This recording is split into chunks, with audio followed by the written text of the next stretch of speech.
Hello, my nerdlings. If you're new here, my name is Nikki. Welcome to my channel where we get nerdy. Today, I have my monthly wrap up. And normally, I honestly don't know if I filmed one yet this year. Have I? I feel like I've skipped them because I give updates during the weekly updates, but I feel like I need to do one this month. I don't know why. But, anyways, so monthly wrap up.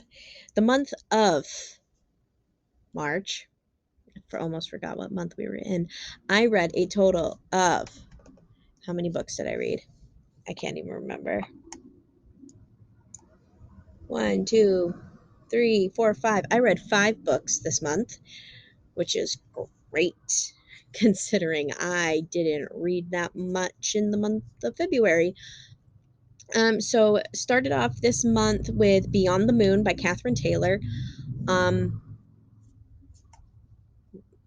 I've already unhauled it. I'm not even gonna lie to you, so I can't show it to you.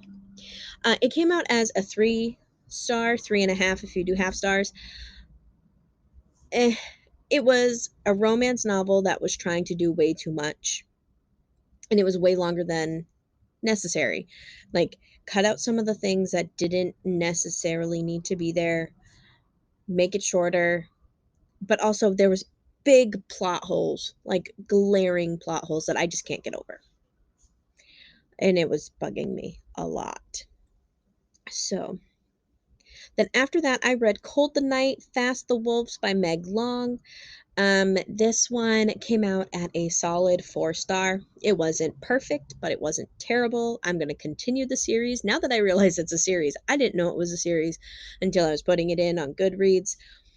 Um, this was a YA dystopian sci-fi thing. Um,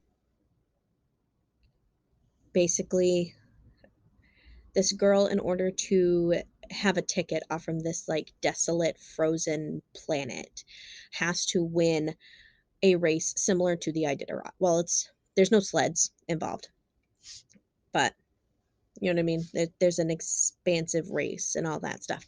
My problem with it was it took too much to build up to the race, and then there wasn't enough of the race.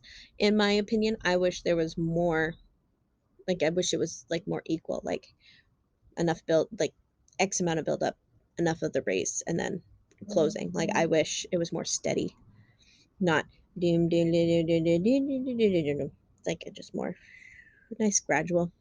That's just me. Um, it was still an enjoyable story. I saw the second book in the series at Bull Moose the other day and almost picked it up, but I didn't. I refrained myself because your girl gotta slow down buying books. Just saying. After that, we read Heart and Soul by Jen Frederick. Again, I've unhauled this already. I brought it to Bull Moose. Um, I think I unhauled Cold. No, Cold the Night Festivals is up there. I just didn't take it down. Um, I unhauled this. It's not that it was a terrible book. It honestly was a Korean drama in a novel format, and I liked it. Just, it's not. I'm not one to reread romances because they don't. I don't feel like I get something out of them a second time. Um, and it's not like it's a favorite, so why keep it? But anyways, it came out to a 3.5 star. Um, Depending if you do halves or not. This young woman she knows she's adopted and her adoptive father passes away. But also at the same time she's learning about she did some kind of like 23andMe ancestry thing, but it's for adopted individuals, and she found some of her birth family and decided to go to Korea. And then a romance ensues. So it was an interesting premise. I liked it. I have the second book in the duology. Am I going to read it? I'm not quite sure. We'll figure that out. So it was good enough for what it was. And then after that, I read Rosaline Palmer Takes the Cake. This was for Chelsea's Patreon book club. This came out at a 3-star even. For me,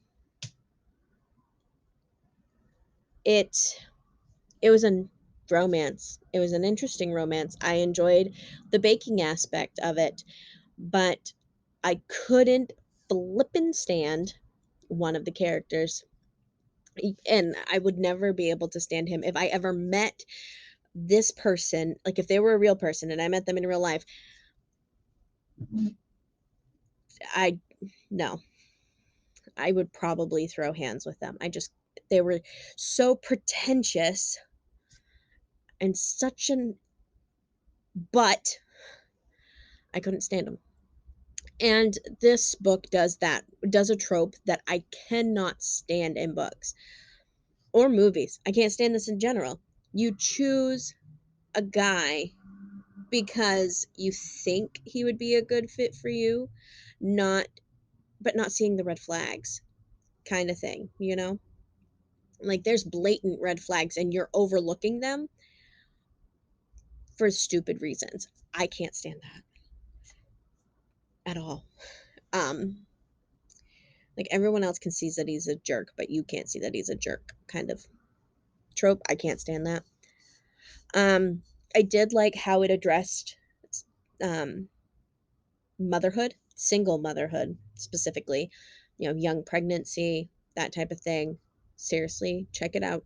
It's a good book.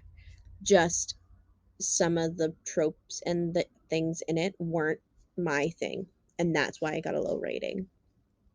Lastly, we have City of Bones by Cassandra Clare. Um, First book in the series. It got a 4.5 star. So it was my highest rated book of the month. Like it got a 4.5 star. Um, for me, I will probably round up to a 5. I always round up on my star ratings. Um, it was a great story. I enjoyed being in that world. I enjoyed some of the book characters more than the show characters, but some of the show characters I like better than some of the book characters. Do with that what you will. I definitely am glad that Malik is still, well, not Malik because they're not together, but Magnus. I'm glad Magnus is still Magnus. Um, Alec is still Alec for the most part. Um, but definitely seeing a variation within the Jace, Clary, Simon, and Isabel characters, and Luke and Hodge. Okay, so those 6 characters are drastically different from the TV show. Some for the better, some for the worse, in my opinion. But I will be continuing this series. I do have City of Ashes on this month's TBR. Um, yeah, so that's fun. And then, of course, I have a bunch of them up there, and I will read them. That's the plan. I'm reading all of the Cassandra Clare Shadowhunter verse, one book a month until I'm done. It's my plan. I don't know why I started this plan, but it's a plan. So, of the 5 books we've read, the lowest rating we've got is a flat 3-star. Highest rating we got is a 4.5 star. Not too bad. It seems to be a very consistent month. Um, and I have unhauled 1, 2, 3 of the books of the 5 that I've read. So at least I'm, getting books out to make room for new. So that's my monthly wrap up. Like the video if you did. Comment down below what books you've read this month. What were your tops and bottoms, per se? What were your cream of the crop and what sunk down and wasn't too swell? So yeah. And subscribe to the channel if you want to see more of my face. And until next time, you are loved and you are valid.